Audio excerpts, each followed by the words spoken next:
Last video में हमने एक सवाल किया था कि what is the difference between DNAs and DNAs, कि एक्चुअली क्या डिफरेंस होता है इसमें और इसमें। तो देखो, जहाँ पर भी ASE वर्ड यूज होता है इसका मतलब होता है इट इज़ एन एंजाइम। तो बायो में जब भी तुम देखोगे कि जहाँ पर ASE वर्ड लगा हुआ है तो इसका मतलब समझ जाना कि वो एंजाइम की बात कर रहा है। तो first you have to know this one is the DNS, DNA और S। इसका मतलब होता है बहुत सारा DNA, मतलब DNA में S लगा है तो बहुत सारा DNA। वहीं पर जब DNASE लगा हुआ है तो इसका मतलब ये होता है एंजाइम, वो एंजाइम जो DNA को डाइजेस्ट करेगा। तो इस दोनों का डिफरेंस यही है कि ये DNA इसका मतलब है मेनी DNA, ठीक है, और इसका मतलब है DNA इसका मतलब है एंजाइम जो DNA को डाइजेस्ट करता है। तो now the topic of this video is the unequivocal proof for the genetic material, मतलब कि हर्सी और चेज एक्सपेरिमेंट इस वीडियो का मेन टॉपिक है और इसमें यही कवर करेंगे, ठीक है। तो वीडियो को थोड़ा सा फास्ट कर लेना, 1.25x पर कर लेना या तुम्हारे सुटेबल के हिसाब से जैसा लगे, लेकिन थोड़ा सा स्पीड बढ़ा लेना तो ज़्यादा बेटर होगा, ठीक है। तो जब टॉपिक में आगे बढ़ते हैं और इसमें हम सारा NCERT का लाइन्स पढ़ेंगे, क्योंकि जो क्वेश्चन आती है हमारी एग्जाम में वो NCERT का लाइन से ही आती है। तो NCERT का लाइन तुम्हें अच्छे से पता होना चाहिए, ठीक है। तो चलो अब एक एक करके समझते हैं। तो टॉपिक है हमारा द जेनेटिक मटेरियल DNA, ठीक है।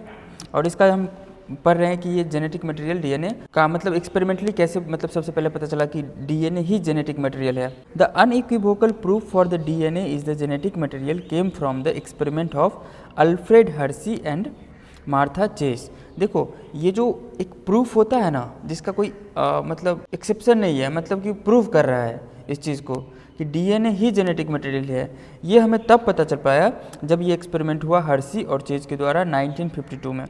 They worked with a virus that infect the bacteria is called bacteriophage. देखो, इन्होंने जो काम किया था वो बैक्टीरिया के ऊपर काम किया था, और वो बैक्टीरिया था बैक्टीरिया और एक वायरस के ऊपर काम किया जिसका नाम है बैक्टीरियोफेज। तो मेन जो एक्सपेरिमेंट के लिए मटेरियल था वो था बैक्टीरियोफेज। बैक्टीरियोफेज एक ऐसा वायरस होता है जो कि बैक्टीरिया को इन्फेक्ट करता है, इसीलिए उसका नाम पड़ा बैक्टीरियोफेज। यहाँ पर जो फेज वर्ड है ना, PHAGE, इसका मतलब होता है टू ईट, मतलब खा लेना, ठीक है। किसको खाना? बैक्टीरिया को खाना, इसीलिए उस वायरस का नाम पड़ गया बैक्टीरियोफेज, मतलब खाना, ठीक है, मतलब इनगल्फ कर लेना, टू इनगल्फ। क्लियर आया समझ में? तो बैक्टीरिया को इनगल्फ जो वायरस करता है उसका नाम होता है बैक्टीरियोफेज वायरस, ठीक है। चलो देखो, the bacteriophage attach to the bacteria. Bacteriophage क्या होता है? बैक्टीरिया से अटैच होता है, and its genetic material then enters to the bacterial cell. और वो क्या करता है, उसका जेनेटिक मटेरियल जो भी होता है वो बैक्टीरिया के अंदर डाल देता है। The bacterial cell treats as the viral genetic material as. देखो, मैं इसको ना एक खाली पेज पे तुझे समझाता हूँ, तुझे अच्छे से समझ में आ जाएगी, ठीक है। देखो, सबसे पहली बात ये हमारा है बैक्टीरिया, और बैक्टीरिया के पास क्या क्या होती है? तो बैक्टीरिया के पास होता है उसका अपना DNA, ठीक है, जो कि सर्कुलर फॉर्म में होता है। और ये हमारा बैक्टीरियोफेज। बैक्टीरियोफेज जो डायग्राम होता है, पिक्चर होता है उसका, कुछ ऐसा दिखता है, हेक्सागोनल रहेगा, ठीक है, उसके अंदर ऐसे रहेगा बहुत सारा, उसका टेल होगा, क्लियर। और ये हमारा क्या है? बैक्टीरियोफेज। इसका ये है उसका DNA, समझ में आया? तो ये है एक तरह का बैक्टीरियोफेज। ये इसका नेक है, हेड है, ये टेल है, ये इसका कॉर्लर होता है, क्लियर। चलो ठीक है, तो ये तुम बैक्टीरियोफेज का डायग्राम देख रहे हो, डायग्राम नहीं मतलब उसका पिक्चर देख रहे हो, डायग्राम जीव जंतु का थोड़ा होगा, बैक्टीरियोफेज, ठीक है। तो ये एक तरह का क्या है? वायरस है, ध्यान रखोगे, क्लियर। और इसी पे 1952 में हर्सी और चेज ने एक्सपेरिमेंट किया था, और इन्होंने बताया था unequivocal proof for the DNA, इसी एक्सपेरिमेंट से आया, ठीक है। अब देखो ये एक्चुअली करता है, होता कैसे है?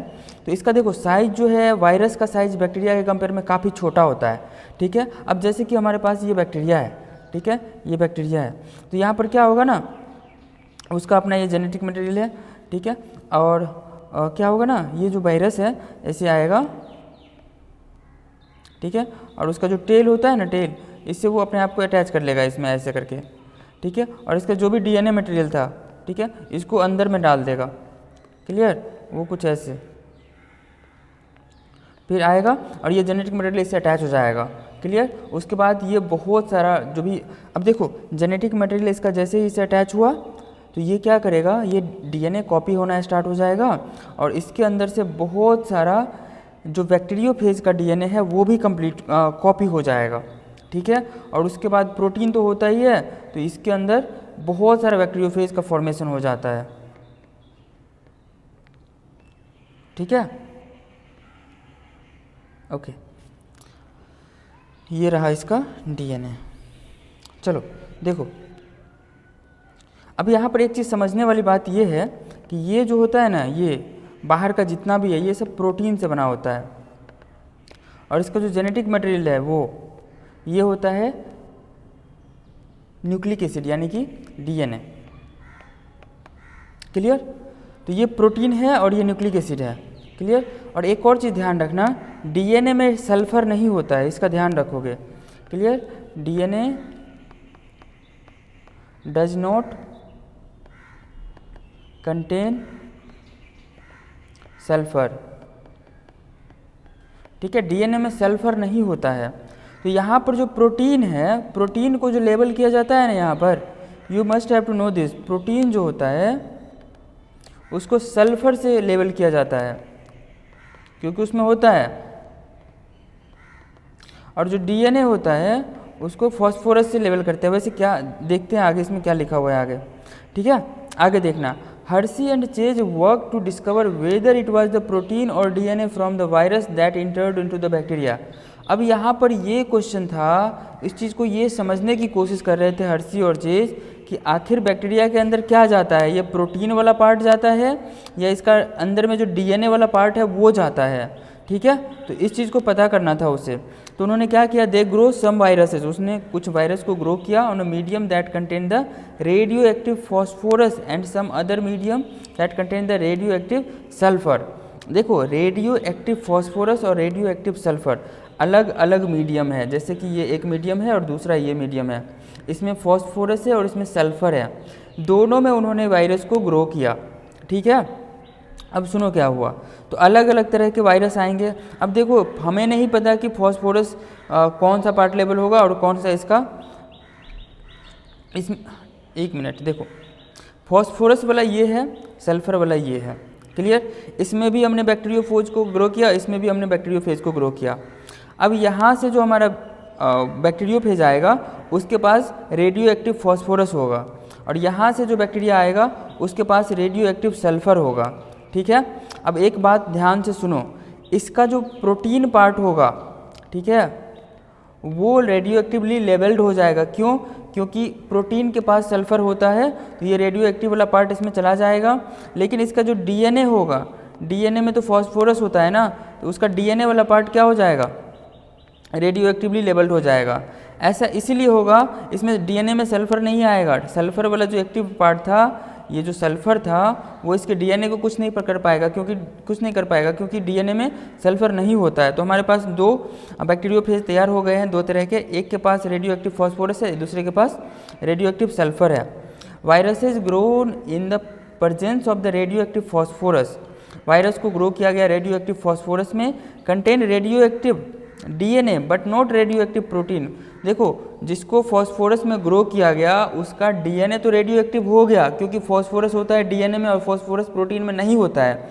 इसीलिए जो पहला वाला है जिसको फॉस्फोरस में ग्रो किया गया है उसका प्रोटीन रेडियो एक्टिव नहीं हुआ, but not radio active protein, because DNA contain phosphorus but protein does not. देखो, डीएनए में फॉस्फोरस होता है लेकिन प्रोटीन में फॉस्फोरस नहीं होता है। इसी प्रकार से similarly virus grown in the radioactive sulphur contain radio active protein, जिसको सल्फर में ग्रो किया गया उसमें तो रेडियो एक्टिव प्रोटीन हो गया, मतलब प्रोटीन रेडियो एक्टिवली लेबल्ड हो गया।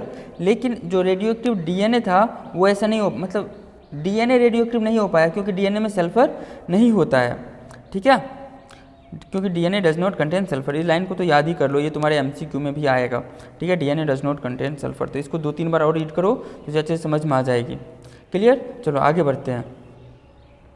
आगे जो लिखा हुआ है वो ध्यान से देखना, द रेडियो एक्टिव फेज का मतलब यहाँ पर है वायरस, वही were allowed to attach the E coli. यहाँ पर जो बैक्टीरिया इस्तेमाल किया जाता है वो था ई कोलाई। तुम बताओ, कमेंट में लिखना, ग्रिफिथ के एक्सपेरिमेंट में जो बैक्टीरिया यूज किया गया था उसका नाम क्या था। अभी के अभी कमेंट में लिखोगे, ठीक है, उसके बाद ही वीडियो में आगे बढ़ना। हाँ देखो, अब यहाँ पर जो बैक्टीरिया यूज किया गया वो है ई कोलाई, ठीक है। Then as the infection proceeded, उसके बाद उन्होंने उसको इन्फेक्ट करवाया।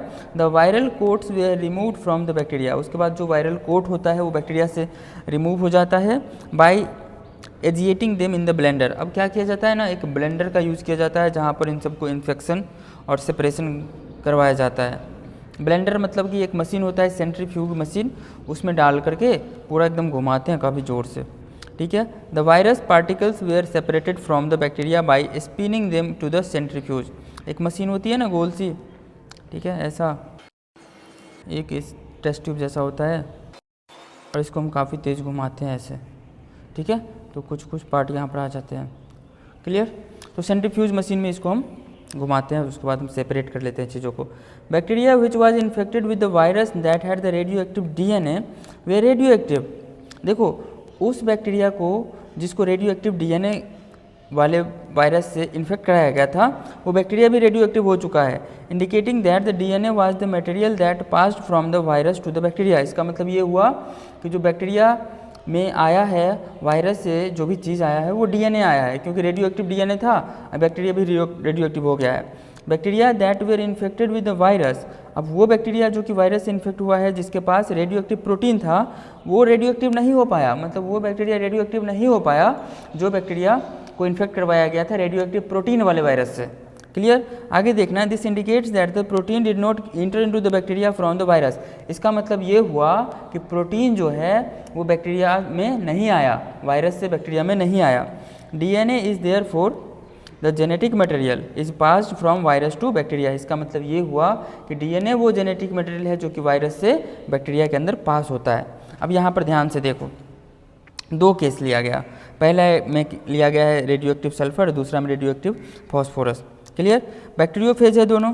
Radio active sulphur level with protein capsule, इसका रेडियो एक्टिव है प्रोटीन कैप्सूल और इसका रेडियो एक्टिव है। लाल रंग का मतलब रेडियो एक्टिव, इसका डीएनए है रेडियो एक्टिव। अब देखो यहाँ पर इस सबको जब इन्फेक्ट करवाएंगे तो अंदर में डीएनए है, डीएनए रेडियो एक्टिव नहीं है इसमें, ठीक है, तो नॉर्मल वाला डीएनए आएगा, ठीक है, और no radioactive sulphur detected in the cell. यहाँ पर उसके बाद जो है इस सेल के अंदर कोई भी रेडियो एक्टिविटी नहीं होगी, ठीक है। अब ये जो हम वायरस वाला चीज़ है उसको हम बाहर कर लेंगे सुपरनेटेंट में, वो सुपरनेटेंट का मतलब जो हम सेपरेट किए हैं वो, ठीक है, वो बाहर कर लेंगे। तो यहाँ पर मेन चीज़ रेडियो एक्टिव होना चाहिए था लेकिन नहीं हुआ। इसका मतलब ये हुआ कि प्रोटीन जो जेनेटिक मटेरियल की तरह काम नहीं करता है, वो आगे बैक्टीरिया के अंदर इंटर नहीं किया। लेकिन इस केस में क्या हुआ, इसका जो डीएनए रेडियो एक्टिवली लेबल्ड था फॉस्फोरस से, वो देखो अपना डीएनए डाल दिया अंदर। अब यहाँ पर देखो ये जो बैक्टीरिया है ये यहाँ पर रेडियो एक्टिव हो चुका है, लेकिन यहाँ पर जो था ये चीज़, इसमें कोई रेडियो एक्टिविटी नहीं मिला सुपरनेटेंट में जो भी वायरस का पार्ट था। इसका मतलब हुआ फॉस्फोरस डीएनए को रेडियो एक्टिव किया था और वो रेडियो एक्टिव डीएनए एक जनरेशन से दूसरे जनरेशन में पास हुआ। इसका मतलब ये हुआ कि डीएनए जेनेटिक मटेरियल की तरह काम करता है। तो you must have to remember the sequence of this experiment. First one is the infection and second one is the blending and third one is the centrifugation, ठीक है। In the sequence examination examiner will be asked, मतलब examiner तुमसे पूछ सकता है कि क्या sequence था। इन्फेक्शन सबसे पहले करवाते हैं, उसके बाद ब्लेंडिंग करवाते हैं। ब्लेंडिंग में क्या होता है, इन्फेक्शन जो भी उसका डीएनए होता है उसके अंदर चला जाता है, ठीक है। उसके बाद सेंट्रीफ्यूगेशन में हम सेपरेट कर लेते हैं बैक्टीरिया को और वायरस को। क्लियर? तो आई होप ये एक्सपेरिमेंट तुझे समझ में आई होगी। क्लियर? तो ये एक्सपेरिमेंट यहीं पे समाप्त होता है और ये था हमारा हर्सी और चेज का एक्सपेरिमेंट जो कि 1952 में दिया गया, हर्सी, अल्फ्रेड हर्सी और मैथ्रास चेज के द्वारा, ठीक है। और इसी से पता चला, मतलब एक प्रूफ मिल गया कि डीएनए ही जेनेटिक मटेरियल है, ठीक है। और next topic is the properties of the genetic material DNA and RNA. हमारा अगला टॉपिक है properties of the genetic material DNA versus RNA. DNA और आरएनए का क्या क्या प्रॉपर्टी होता है इस वीडियो में हम लोग समझते हैं। देखो, पहली बात, ये जेनेटिक मटेरियल है, ये प्रूव हो चुका है। ये एक्सपेरिमेंट किया गया था ग्रिफिथ के द्वारा, ट्रांसफॉर्मेशन एक्सपेरिमेंट, ठीक है। फिर उससे उतना साफ साफ नहीं पता चला, थोड़ा सा पहले समझ लो, उससे उतना नहीं पता चला था कि आखिर कौन सा मॉलिक्यूल है जो जेनेटिक मटेरियल की तरह बिहेव करता है। तो उसी एक्सपेरिमेंट को आगे बढ़ाया था एवरी, मैकॉर्थी एंड मैक्लियोइड, ठीक है, जिससे थोड़ा पता तो चला था कि जेनेटिक मटेरियल है डीएनए, ठीक है। लेकिन उसके बाद जो एक्सपेरिमेंट हुआ वो unequivocal proof for the DNA is the genetic material था, ठीक है, मतलब डीएनए ही जेनेटिक मटेरियल है, इस चीज़ को साबित कर रहा था जो एक्सपेरिमेंट किया गया था बैक्टीरियोफेज के ऊपर हर्शी और चेज के द्वारा 1952 में। चलो, तो from the foregoing discussion it is clear that the debate between the protein versus DNA as the genetic material was unequivocally resolved from the Hershey and Chase experiment। मतलब ये जो डिबेट चल रहा था कि डीएनए है, आरएनए, प्रोटीन कौन सा जेनेटिक मटेरियल है, ये चीज़ तो प्रूव हो चुका था हर्शी और चेज के एक्सपेरिमेंट से। It becomes established fact that the DNA that act as the genetic material. अब एक फैक्ट बन चुका है कि डीएनए ही जेनेटिक मटेरियल है। However, it subsequently become clear that in some viruses, अब ध्यान से सुनो, डीएनए ही जेनेटिक मटेरियल है, लेकिन कुछ वायरस ऐसा होता है जिसके अंदर आरएनए भी जेनेटिक मटेरियल की तरह काम करता है, ठीक है। RNA is the genetic material, for example TMV, tobacco mosaic virus. ये जो टोबैको प्लांट होता है ना, उसमें मोजैक डिजीज कॉज करता है टोबैको मोजैक वायरस, ठीक है। क्यूबी बैक्टीरियोफेज, तो ये सभी जो टीएमबी हो गया, क्यूबी बैक्टीरियोफेज हो गया, इन सभी के अंदर आरएनए जेनेटिक मटेरियल की तरह काम करता है, ये तुम याद रखोगे, ठीक है। Answer to some of the questions such as why DNA is the predominant genetic material. अब ये क्वेश्चन आता है कि डीएनए ही जेनेटिक मटेरियल की तरह काम क्यों करता है, ठीक है। Where RNA performs the dynamic functions of the messenger and adapter has to be found from the differences between the chemical structures of the two nucleic acid molecules. देखो, आरएनए के पास भी तो बहुत सारा पावर है। RNA performs the dynamic functions, messenger की तरह काम करता है, एडेप्टर मॉलिक्यूल की तरह काम करता है, has to be found from. अब देखो यहाँ पर, अब इतना चीज़ समझने के बाद तुम ये चीज़ समझो कि डीएनए जेनेटिक मटेरियल की तरह काम करता है, लेकिन आरएनए भी करता है, लेकिन आरएनए बहुत कम ऑर्गेनिज्म में होते हैं, लेकिन DNA most of the organism में डीएनए जेनेटिक मटेरियल की तरह काम करता है। Can you recall the two chemical difference between the DNA and RNA. क्या तुझे याद है कुछ chemical difference, two chemical difference DNA और आरएनए के अंदर, ठीक है, बताओ अगर तुझे याद है तो पहली बात, D for deoxyribose nucleic acid और RNA for ribose nucleic acid. तो पहली बात तो इसमें शुगर होता है डीऑक्सी राइबोज शुगर, इसमें होता है राइबोज शुगर। दूसरी बात, इसमें होता है थाइमीन और इसमें होता है यूरासिल, ठीक है। दो डिफरेंस की बात किया मैंने, दो बता दिया, अगर तुझे इससे ज़्यादा याद है तो well and good. A molecule that can act as the genetic material must fulfil the following criteria. वही मटेरियल जेनेटिक, वही चीज़ या वही चीज़ें मटेरियल जो जेनेटिक मटेरियल की तरह बिहेव करेगा, उसके वो इस क्राइटेरिया को फॉलो करना चाहिए। अब एक आइडियल जेनेटिक मटेरियल के पास क्या क्या क्राइटेरिया होना चाहिए वो ध्यान से सुनो। देखो, it should be able to generate its replication, मतलब वो अपना रिप्लिकेट मतलब रिप्लिका तैयार कर सके, मतलब खुद के जैसा कॉपी तैयार कर सके, ठीक है, रेडी कर सके, ठीक है, मतलब रिप्लिकेशन का प्रोसेस वो कर सके, तभी वो जेनेटिक मटेरियल की तरह काम करेगा। That is the replication. It should be stable chemically and structurally, वो केमिकली और स्ट्रक्चरली स्टेबल होना चाहिए। ऐसा नहीं कि थोड़ा ही टेम्परेचर वेरिएशन हुआ और वो टूट फूट गया, ऐसा नहीं, वो स्टेबल होना चाहिए। It must be stable. ध्यान रखना, जो चीज़ें स्टेबल होती है वो रिएक्टिव नहीं होता है, मतलब stability inversely proportional to reactivity. तो जो जितना ही ज़्यादा स्टेबल होगा वो उतना ही कम रिएक्टिव होता है। तो ध्यान रखना, केमिकली और स्ट्रक्चरली स्टेबल होना चाहिए, कम रिएक्टिव होना चाहिए। डीएनए में क्या है कि वो स्टेबल भी है और कम रिएक्टिव है, लेकिन आरएनए जो है वो हाईली रिएक्टिव होता है बट कम स्टेबल होता है, इसका ध्यान रखोगे। तो it is the second point and next is the third point, it should provide the scope for the slow changes. वो स्लो चेंजेस के लिए स्कोप प्रोवाइड करना चाहिए, मतलब वो उसमें थोड़ा थोड़ा चेंजेस भी होना चाहिए, ठीक है, जिसे हम लोग म्यूटेशन के नाम से जानते हैं, जो कि लास्ट चैप्टर में हमने देखा था। That are acquired for the evolution, that are required for the evolution. Slow changes को अलाउ करना चाहिए वो, जो कि रिक्वायर्ड होता है इवोल्यूशन के लिए। नेक्स्ट है हमारा, it should be able to express itself in the form of the Mendelian characters. वो अपने आप को मेंडेलियन कैरेक्टर्स के अकॉर्डिंग वो एक्सप्रेस भी करना चाहिए, ठीक है। तो ये चार बातें हैं जो तुझे अच्छे से याद रखनी है कि एक आइडियल जेनेटिक मतलब एक जेनेटिक मटेरियल होने के लिए क्या क्या क्राइटेरिया फुलफिल करनी चाहिए। तो मेरे साथ याद करो, सबसे पहला है वो अपने आप को कॉपी तैयार कर सके यानी रेप्लिकेशन कर सके, दूसरा है वो केमिकली और स्ट्रक्चरली स्टेबल होना चाहिए, उसमें स्लो चेंज होना चाहिए, और चौथा है हमारा वो अपना जो भी वो अपने आप को एक्सप्रेस कर सके मेंडेलियन के कैरेक्टर के ही अकॉर्डिंग। ठीक है, if one examine the each of the requirement one by one because of the rules of the base pairing complementary, both the nucleic acids DNA and RNA have the ability to direct their duplications। मतलब अगर इसको तुम one by one समझोगे तो यहाँ पर DNA और RNA दोनों के अंदर ये चीज़ें होती है, मतलब वो डुप्लीकेट कर सकते हैं, रेप्लिकेट कर सकते हैं अपने आप में। ठीक है, the other molecule in the living system such as protein fails to fulfil the first criteria itself. मतलब जो भी बाद बाकी मॉलिक्यूल्स होते हैं जैसे कि प्रोटीन हो गया, वो अपने आप को रिप्लिकेट नहीं कर पाते, लेकिन रिप्लिकेशन वाले केस में डीएनए और आरएनए ये दोनों फुलफिल करते हैं अच्छे से। डीएनए भी रिप्लिकेट करते हैं और आरएनए भी रिप्लिकेट करते हैं, वो बेस पेयरिंग के लिए, बेस पेयरिंग के हिसाब से। ठीक है, क्योंकि दोनों बेस पेयरिंग करते हैं। The genetic material should be stable enough not to change with the different stages of the life cycle. ठीक है, ages with the change in the physiology of the organism. ये जेनेटिक मटेरियल जो है ना वो stable होना चाहिए। ठीक है, ये लाइफ साइकिल के साथ, एज के साथ, फिजियोलॉजी के चेंज होने के साथ बदलना नहीं चाहिए। ठीक है, stability as one of the properties of the genetic material was very evident in the Griffith transforming principal.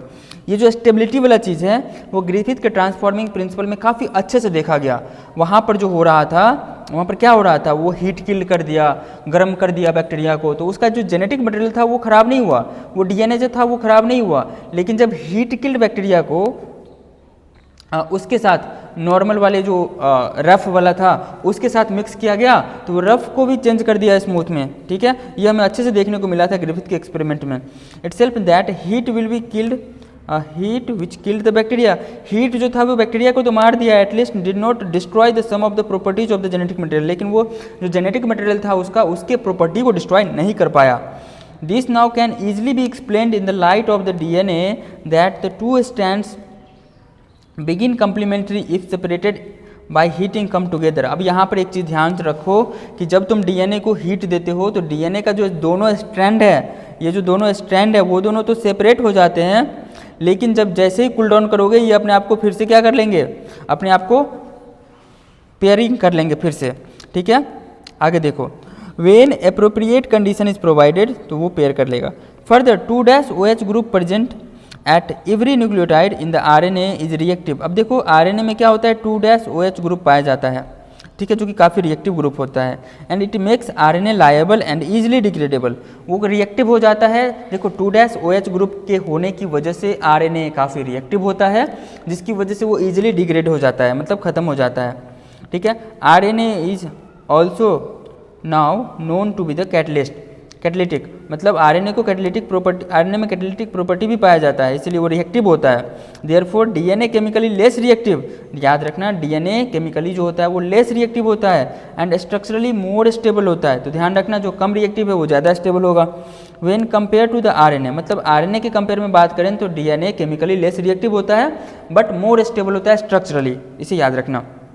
MCQ पूछेगा तो ऐसे ही पूछेगा, less reactive chemically and structurally more stable. ठीक है, therefore among the two nucleic acids the DNA is the better genetic material. अब DNA और RNA में बात करें तो कौन सा जेनेटिक मटेरियल ज़्यादा बेटर है, तो डीएनए ज़्यादा बेटर है क्योंकि आरएनए से वो ज़्यादा स्टेबल है structurally. In fact the presence of the thymine, अब एक चीज़ ध्यान रखना, डीएनए में थायमिन होता है और आरएनए में यूरासिल होता है। तो आरएनए में यूरासिल होता है थायमिन की जगह पे, और थायमिन की जगह पे और यूरासिल की जगह पे डीएनए में थायमिन होता है। ठीक है, at the place of uracil also confers the additional stability.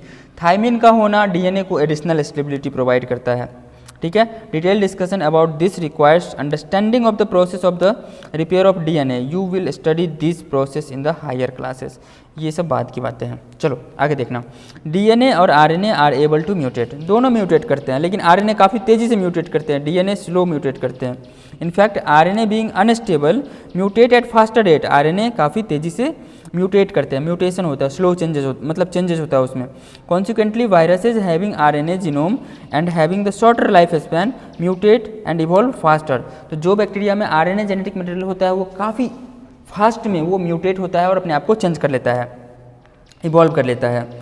RNA can directly code for the synthesis for the protein, RNA है जो डायरेक्टली प्रोटीन को प्रोटीन सिंथेसिस के लिए कोड बनाता है, ठीक है, डायरेक्टली प्रोटीन को कोड कर देता है। Hence can easily express the character, वो आसानी से अपना कैरेक्टर एक्सप्रेस कर देता है। डीएनए के बारे में देखो, DNA however is dependent on the RNA for the synthesis of protein, DNA depend करता है आरएनए पर प्रोटीन सिंथेसिस के लिए। वैसे भी एक मतलब सीक्वेंस होता है, डीएनए से बनता है आरएनए और आरएनए से बनता है हमारा प्रोटीन, ठीक है। तो आरएनए तो डायरेक्टली प्रोटीन बना देता है, लेकिन डीएनए को डिपेंड होना पड़ता है आरएनए पर प्रोटीन बनाने के लिए, ठीक है।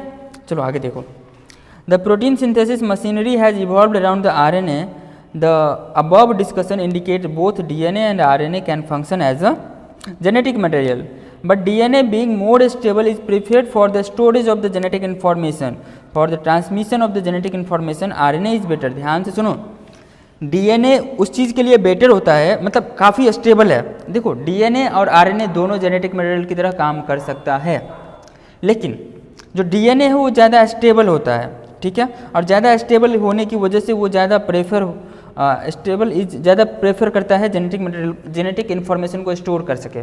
देखो जो स्टेबल होगा वही ना चीज़ों को इन्फॉर्मेशन को अच्छे से रखेगा, लेकिन जो स्टेबल ही नहीं है, जो रिएक्टिव है, खुद जाकर रिएक्ट कर लेता है, वो थोड़ी ना इन्फॉर्मेशन को स्टोर करके रखेगा।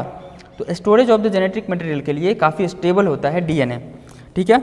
और जो ट्रांसमिशन ऑफ जेनेटिक इन्फॉर्मेशन है, मतलब मैसेज को ट्रांसमिट करना है, मतलब एक जगह से दूसरे जगह, ठीक है, या एक पार्ट से दूसरे पार्ट में, तो ट्रांसमिशन के लिए काफ़ी बेटर होता है आरएनए, ठीक है। तो स्टोरेज के लिए डीएनए बेटर है और ट्रांसमिशन ऑफ इन्फॉर्मेशन के लिए, जेनेटिक इन्फॉर्मेशन के लिए आरएनए बेटर है। तो इसके अगला वीडियो में हम आरएनए वर्ल्ड के बारे में देखेंगे। Thank you.